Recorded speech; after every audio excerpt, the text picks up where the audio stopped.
Hari ini aku mau menunjukkan kepada kalian upacara melis yang ada di Bali. Jadi upacara melis ini selalu ada sebelum Hari Raya Nyepi. Dan Hari Raya Nyepi ini jatuh pada bulan Maret, yaitu bulan ini. Nah, di bulan ini biasanya banyak sekali yang bermunculan ogoh-ogoh. Nah, ogoh-ogoh itu apa sih? Pokoknya tonton aja di video selanjutnya. Om Swastiastu, Salam Jagat Hindu Sedharma.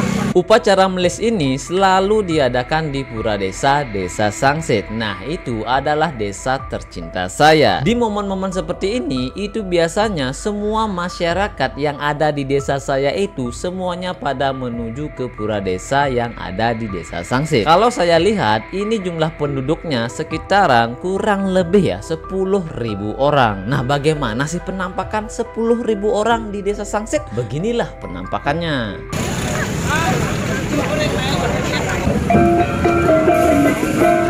Ketika semua warga itu udah kumpul di Desa Sangsit, di saat itulah kita menuju ke Pura Segara. Nah, Pura Segara itu selalu adanya itu dekat pantai.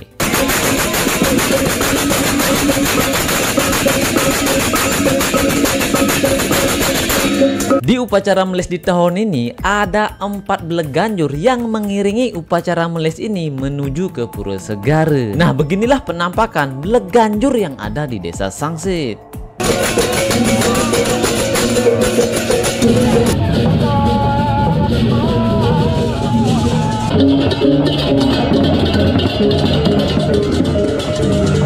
Kalau di Bali ada upacara melis, ngaben, dan lain sebagainya, itu dijamin pasti macet. Soalnya upacara ini akan menggunakan setengah bahu jalan yang ada di jalan raya. Jadi buat teman-teman kalau mau ke Bali ingin menonton ogoh-ogoh, saya sarankan sih seminggu sebelum ogoh-ogoh itu dimulai kalian harus ada di Bali agar kalian itu tidak menemui macet seperti ini. Dari sudut sana ada sebenarnya ya, dan dari sudut sini juga ada ini. Jadi satu tujuan ya. Gimana beli?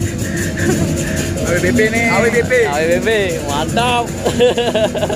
Dan sekarang kita berada di perempatan Desa Sangsit, di mana kita itu berhenti sejenak di sini dan melakukan upacara persembahyangan. Dan upacara persembahyangan di perempatan ini selalu dipimpin oleh pemangku, yaitu pemangku Pura Desa Sangsit. Kenapa hal ini dilakukan? Agar diberikan keselamatan dan kelancaran di dalam upacara melis ini. Dan juga hal ini mungkin saja tradisi yang ada sejak zaman dulu dan sekarang masih bertahan. Maka dari itu banyak wisatawan di luar negeri itu datang ke Bali untuk melihat budaya dan tradisi yang ada di Bali. Wow, kita sebagai warga Bali itu sangat bersyukur sekali ya.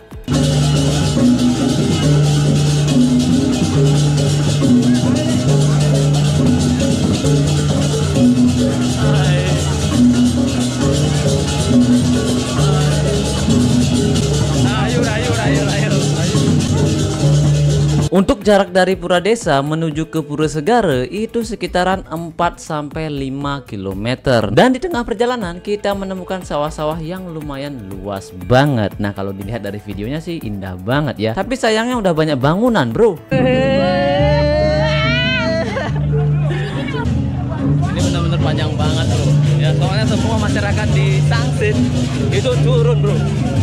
Jadi saya kameramennya itu cuma satu ya, jadi agak sedikit susah untuk rekamnya, bro. Tetap berjuang. Ya.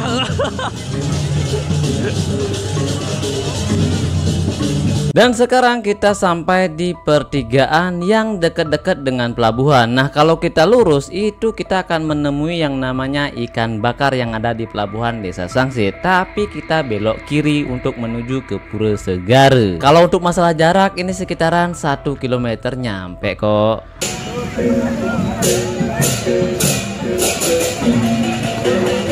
Seperti yang saya bilang tadi, ketika di perempatan ada 2 kubu atau 2 kelompok masyarakat yang akan menuju ke Pura Segara. Nah, yang ini yang di belakangnya. Nah, kalau kita lihat ini ada pecalang di depannya. Jadi semua kegiatan yang ada di Bali itu pasti ada yang namanya pecalang. Tadi aja saya lihat pecalang yang sebelumnya tampil di video saya, dan saya melihat lagi pecalang dari Banjar lain. Wow, kalau dihitung-hitung nih banyak banget ada pecalang di Bali ya. Dan tibalah kita di Pura Segara. Saking semangatnya anggota Bleganjur, ibu-ibu pun turun untuk menghentikan Bleganjur itu.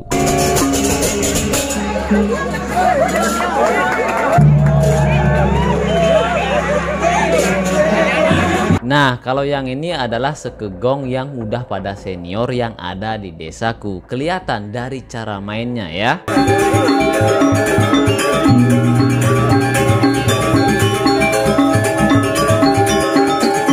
Kalau yang ini namanya Sarat ya teman-teman, dan juga ada namanya. Nah, kalau yang ini namanya Pura Dalem Madura, dan yang lainnya juga ada namanya ya. Dan saya sempat mengangkat Sarat yang ada di pura. Nah, yang saya rasakan adalah itu lumayan berat banget teman-teman. Kalau sendirian mungkin nggak mungkin bisa ya. Oh, nah, ya bodoh ya. Ayo dulu. Untuk situasi di dalam pura dalam itu rame banget ya teman-teman, dan juga saya melihat di sini beberapa warga pada sembahyang terlebih dahulu. Nah, untuk di luar juga ada sebenarnya, dan juga di pesisir pantai. Saking banyaknya, jadi semua area yang ada di pura dalam itu hampir semuanya terpakai. Jangan lupa, jangan ngerekam doang, tapi sembahyang juga ya. Dan tiba-tibalah awan itu mendung. Di sini saya sedikit was-was banget. Takutnya itu ada hujan turun dari atas. Yang saya takutkan adalah barang-barang elektronik yang dibawa masyarakat. Soalnya di sini tempat teduhnya kan tidak terlalu banyak banget. Tapi untungnya sampai upacara selesai tidak ada hujan yang turun dari atas. Di mana ada upacara melis, di sana ada yang namanya dagang ya teman-teman. Nah, kalau kita lihat di sini dagangnya itu pada diserbu oleh masyarakat yang ikut melis di saat itu. Nah, kalau kalian jualan di sini, saya jamin pasti laris manis, bro. Dan saatnya mengambil tirte ke dalam laut. Nah, pada kesempatan ini saya diajak oleh panitia yang bertugas di saat itu. Nah, di saat itu ada 4 perahu yang sudah disiapkan, yang pastinya udah dipeset ya. Dan saatnya menuju ke tengah laut. Dan ini adalah pengalaman saya pertama kali ikut ke dalam laut untuk mengambil tirta. Walaupun ombaknya kecil, tapi goyangannya tuh lumayan banget ya. Hampir HP saya tuh jatuh loh bro. Tapi untungnya semuanya selamat alat-alat saya. Masih jauh sih. Apa istilahnya ada nih? Mendak tirte. Ini ombaknya sih agak-agak ya dibilang besar, kecil, tapi goyang-goyang ini bro. Nah, perbedaannya kalau di kapal besar mungkin nggak kayak gini ya. Ini lebih terasa sekali ombaknya ini. Dan sampailah di mana kita mengambil tirta di dalam dasar laut. Nah, kalau yang saya lihat di sini, beliau-beliau itu membuang 2 binatang yang berwarna hitam, yaitu bebek dan ayam, dan juga beberapa banten. Nah, kalau saya lihat itu menggunakan tali ketika mengambil tirta ke dalam dasar laut. Nah, itu yang digunakan adalah benda yang ada di dalam pura, tapi saya tidak melihatnya secara detail bentuknya. Jadi beginilah prosesnya ya teman-teman. Untuk panjang talinya itu hampir sekitaran kurang lebih ya 100 meteran. Wow. Oke, saatnya kita balik ya. Sudah selesai kita mengambil tirta. Let's go.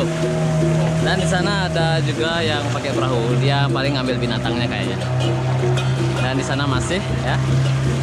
Dan akhirnya kita sampai di pesisir pantai. Nah, kita akan lihat bagaimana sih bentuknya untuk mengambil tirta ke dalam dasar laut. Inilah videonya.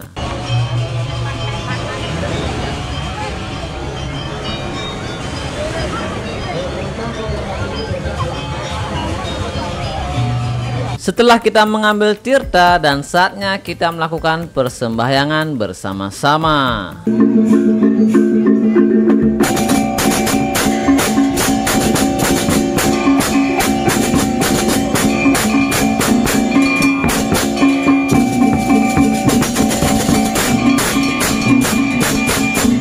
Dan saatnya kita menerima bija dan tirta. Nah, setelah itu kita akan balik lagi ke pura desa.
Sangsen semangatnya.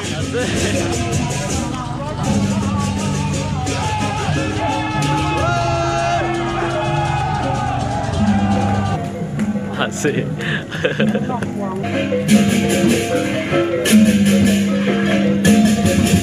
Kulkul pun dibunyikan. Itu artinya kita sudah dekat dengan yang namanya Pura Desa Sangse.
Dan saatnya kita istirahat sejenak, dan setelah kita sampai di dalam, saatnya melakukan persembahyangan lagi di Pura Desa. Dan setelah itu sampai jumpa lagi di next video. Mantap. Kapan menikah? Upa Uye. Upa Uye best. Asik. Subscribe guys, subscribe.